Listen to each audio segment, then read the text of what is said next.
सांसद बसवराज बोम्मई ने हाल ही में शहर में बातचीत करते हुए कई मुद्दों पर अपनी राय दी। उन्होंने कहा कि अंबेडकर के समय कांग्रेस का व्यवहार संविधान विरोधी था और अंबेडकर विरोधी था। अमित शाह के बयान को तोड़ मरोड़ कर पेश किया गया है। आगे उन्होंने क्या कहा, देखिए ये पूरी रिपोर्ट। कांग्रेस पक्ष अंबेडकर ಬಗ್ಗೆ ಅವ್ರ ಜೀವಂತಿದ್ದಾಗ ಯಾವ ರೀತಿ ನಡ್ಕೊಂಡಿದ್ದಾರೆ ಅನ್ನುವಂಥದ್ದು ಇವತ್ತಿನ ಯುವ ಜನರಿಗೆಲ್ಲ ಕೂಡ ಬಹಿರಂಗವಾಗಿಬಿಟ್ಟಿದೆ। 2 ದಿವಸ ಸಂಸತ್ನಲ್ಲಿ ನಡೆದಂಥ ಸಂವಿಧಾನದ ಬಗ್ಗೆ ಚರ್ಚೆಯಲ್ಲಿ ಕಾಂಗ್ರೆಸ್ ಸಂಪೂರ್ಣವಾಗಿ ಸಂವಿಧಾನದ ವಿರೋಧವೂ ಹೌದು, ಅಂಬೇಡ್ಕರ್ ವಿರೋಧವೂ ಹೌದು ಅನ್ನೋದು ಬಹಳ ಸ್ಪಷ್ಟವಾಗಿದೆ। ಅದನ್ನು ಮುಚ್ಚಿಕೊಳ್ಳಲು ಇವತ್ತು ಅವರ ಹೇಳಿಕೆಯನ್ನು ತಿರುಚಿ ಇವತ್ತು ಈ ಒಂದು ತಮ್ಮ ಇಷ್ಟು ದಿವಸದ ಅಪರಾಧವನ್ನು ಮುಚ್ಚಿಕೊಳ್ಳಲು ಈ ಕೆಲಸವನ್ನು ಅವ್ರು ಮಾಡ್ತಾ ಇದ್ದಾರೆ। ಅವ್ರಿಗೇನಾದರೂ ಅಂಬೇಡ್ಕರ್ ಅವ್ರ ಬಗ್ಗೆ ಕಳಕಳಿ ಇದ್ದರೆ ಅವರು ಏನು ಹಿಂದೆ ಅವ್ರ ಹಿರಿಯರೆಲ್ಲ ಏನು ಅಂಬೇಡ್ಕರ್ಗೆ ಅಪಮಾನ ಮಾಡಿದ್ದಾರೆ ಅದಕ್ಕೆ ಪ್ರಾಯಶ್ಚಿತ್ತ ಮಾಡ್ಕೋಬೇಕು। ಸರಿ, ಬಸ್ ದರ ಏರಿಕೆ ಜನ ವಿರೋಧಿ, ಅದನ್ನು ಎರಡೇ ಮಾತೇ ಇಲ್ಲ। ಜನಸಾಮಾನ್ಯರು ಹೇಳ್ತಾ ಇದ್ದಾರೆ ಅವರು ಏನು ಶಕ್ತಿ ಯೋಜನೆ ಮಾಡಿದ್ದಾರೆ, ಕಾಲಕ್ಕೆ ಆ ದುಡ್ಡು ಕೊಟ್ಟಿಲ್ಲ, ಅವರು ಸರ್ಕಾರದ ಬಾಕ್ಸಿಂದ ಕೊಡಬೇಕಾಯಿತು, ಕೊಟ್ಟಿಲ್ಲ। ಅದರಿಂದ ಬೇರೆ ಯುವಕರಿಗೆ ವಿದ್ಯಾರ್ಥಿಗಳಿಗೆ ಭಾಳ ತೊಂದರೆ ಆಗಿದೆ। ಅದಕ್ಕೆ ಹೆಚ್ಚಿನ ಬಸ್ಸುಗಳನ್ನು ಕೂಡ ಕೊಡ್ತಾ ಇಲ್ಲ। ನಾನು ಇದ್ದಾಗ 4,500 ಹೊಸ ಬಸ್ಸುಗಳಿಗೆ ಏನು ಆಜ್ಞೆ ಮಾಡಿದ್ದೆ, ಅವುಗಳೇ ಈಗ ಬರ್ತಾ ಇರೋದು। ಮತ್ತು ಸಾಲ ಹೇಳ್ತಾರೆ ಅವರು ಕಾಂಗ್ರೆಸ್ ಕಾಲದಿಂದನೂ ಕೂಡ ಅದು ಕ್ಯುಮ್ಯುಲೇಟಿವ್ ಸಾಲ, ಅದು ಕೋವಿಡ್ ಸಂದರ್ಭದಲ್ಲಿ ಲಾಸ್ ಆಗಿತ್ತು, ಆದರೂ ಕೂಡ ಯಡಿಯೂರಪ್ಪನವರು ಅವರಿಗೆ ಕಾಂಪನ್ಸೇಟ್ ಮಾಡಿಕೊಟ್ಟಿದ್ದಾರೆ। ನಮ್ಮ ಕಾಲದಲ್ಲಿ ಕೂಡ ನಾವು ಯಾವುದೇ ರೀತಿಯ ತೊಂದರೆ ಆಗದಂತೆ ಇವತ್ತು ಮಾಡಿದೆ।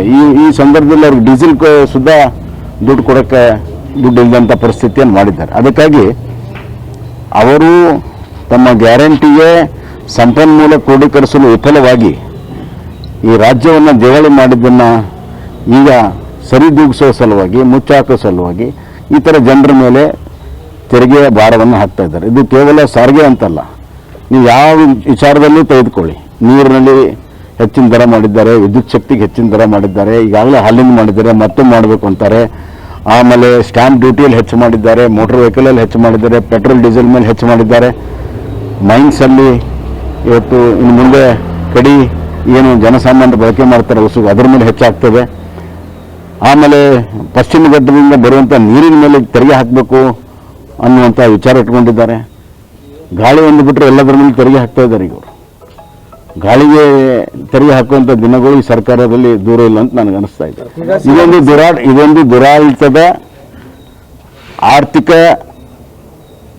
ನಿರ್ವಹಣೆಯಲ್ಲಿ ವಿಫಲವಾಗಿರುವಂಥ, ಅಭಿವೃದ್ಧಿ ಶೂನ್ಯವಾಗಿರುವಂಥ ಪ್ರತಿಫಲ ಈ ತೆರಿಗೆಗಳ ಭಾರ ಇವತ್ತು ಕರ್ನಾಟಕದಲ್ಲಾಗಿದೆ। ಸರ್, ಈ ಬಗ್ಗೆ ಸಿಎಂ ಕೇಳಿದ್ರೆ ಇಲ್ಲ ರೈಲ್ವೆ ದರ ಏರಿಕೆ ಮಾಡಲಿಲ್ವಾ ಕೇಂದ್ರದವರು ಅಂತ?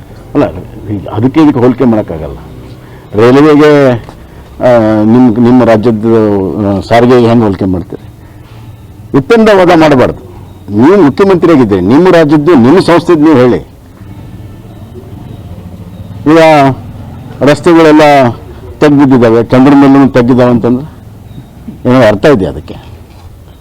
ರಸ್ತೆಗಳು ನೋಡೋಂಗಿಲ್ಲ, ಒಂದು ಪ್ಯಾಚ್ ವರ್ಕ್ ಮಾಡೋಕ್ಕಾಗಿಲ್ಲ ಇವ್ರಿಗೆ, ಯಾವ ನೈತಿಕತೆ ಇದೆ? ಸರ್, ಕುಮಾರಸ್ವಾಮಿ ಹೇಳ್ತಾ 60% ಸರ್ಕಾರ ಇದೆ ಅಂತ ಹೇಳಿಕೆಗೆ ಸಿದ್ದರಾಮಯ್ಯ ತೆರಿಗೆ ಕೊಟ್ಟಿದ್ದು ಸಾಕ್ಷಿ ಕೊಡಲಿ, ಅವರು ಪೂರ್ವ ಮಾಡಲಿ।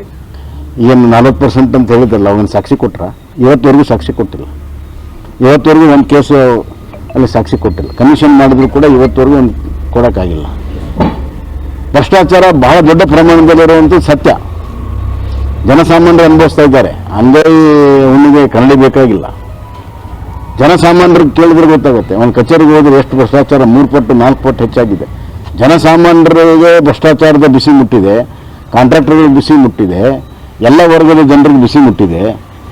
ಇನ್ನೂ ಮುಖ್ಯಮಂತ್ರಿಗಳು ಏನಾಗಿಲ್ಲ ಅನ್ನುವಂಥ ವರ್ತನೆ ಮಾಡ್ತಿರುವಂಥದ್ದು ಭ್ರಷ್ಟಾಚಾರವನ್ನು ಮುಚ್ಚಾಕೊಳ್ಳೋ ಪ್ರಯತ್ನ। ಜನರಿಗೆ ನಾವು ಗ್ಯಾರಂಟಿ ಆದರೂ ಕೊಟ್ಟಿದ್ದೀವಿ, ಬಿಜೆಪಿ ಅವ್ರು ಏನು ಕೊಟ್ಟಿದ್ದಾರೆ ಅಂತ ನೋಡ್ರಿ, ಇತ್ತೀಚೆಗೆ ಇವರು ಕೊಟ್ಟಿರುವಂಥದ್ದು ರೈತರಿಗೆ ನಮ್ಮ ಕಾಲದಲ್ಲಿ, ಯಡಿಯೂರಪ್ಪರ ಕಾಲದಲ್ಲಿ ವಿದ್ಯುತ್ ಶಕ್ತಿ ಫ್ರೀ ಮಾಡಿ ತಿರುಗಿ 15 ವರ್ಷ ಆಯಿತು ಪಂಪ್ ಸೆಟ್ಗಳಿಗೆ. ಕಾಂಗ್ರೆಸ್ ಮಾಡ್ತಾ ಈ ಭಾಗ್ಯಲಕ್ಷ್ಮಿ ಹೆಣ್ಮಕ್ಳು ಹುಟ್ಟಿದ್ರೆ ಅವ್ರಿಗೆ ಸಹಾಯ ಮಾಡುವಂಥದ್ದು ಏನು ಕಾಂಗ್ರೆಸ್ ಮಾಡ್ತಾ? ನಾನು ರೈತರ ಮಕ್ಕಳಿಗೆ ವಿದ್ಯಾನಿಧಿ ಕೊಟ್ಟೆ, ಕಾಂಗ್ರೆಸ್ ಮಾಡ್ತಾ? ರೈತರಿಗೆ ನಾವು ಯಶಸ್ವಿ ಯೋಜನೆ ಪುನರ್ ಪ್ರಾರಂಭ ಮಾಡಿದ್ವಿ ರೈತರ ಇನ್ಶೂರೆನ್ಸ್ ಸಲುವಾಗಿ, ಕಾಂಗ್ರೆಸ್ ಕೊಡ್ತಾ? ರೈತರ ಗೊಬ್ಬರವನ್ನು ಸರ್ಕಾರದಲ್ಲೇ ವಿತರಣೆ ಮಾಡಬೇಕನ್ನುವಂಥ ತೀರ್ಮಾನ ಮಾಡಿದ, ಕಾಂಗ್ರೆಸ್ ಮಾಡ್ತಾ? ಎಷ್ಟೊಂದು ಹೇಳ್ಬೋದು. ಈಗ ಕಿತ್ತೂರಾಣಿ ಚೆನ್ನಮ್ಮ ಶಾಲೆ ಮಾಡಿದ್ವಿ SC ST ಜನಾಂಗಕ್ಕೆ, ಕಾಂಗ್ರೆಸ್ ಮಾಡ್ತಾ? ಹೇಳ್ತಾ ಹೋದ್ರೆ ದೊಡ್ಡ ಪಟ್ಟಿ ಇದೆ. ಸರ್, ಪ್ರಿಯಾಂಕಾ ಖರ್ಗೆ ವಿರುದ್ಧ ಯಾವ ನೈತಿಕ ಹಕ್ಕು ಬಿಜೆಪಿಯರಿಗಿಲ್ಲ. ವಿಜೇಂದ್ರ ಸಾವಿರಾರು ಕೋಟಿ ರೂಪಾಯಿ ಲೂಟ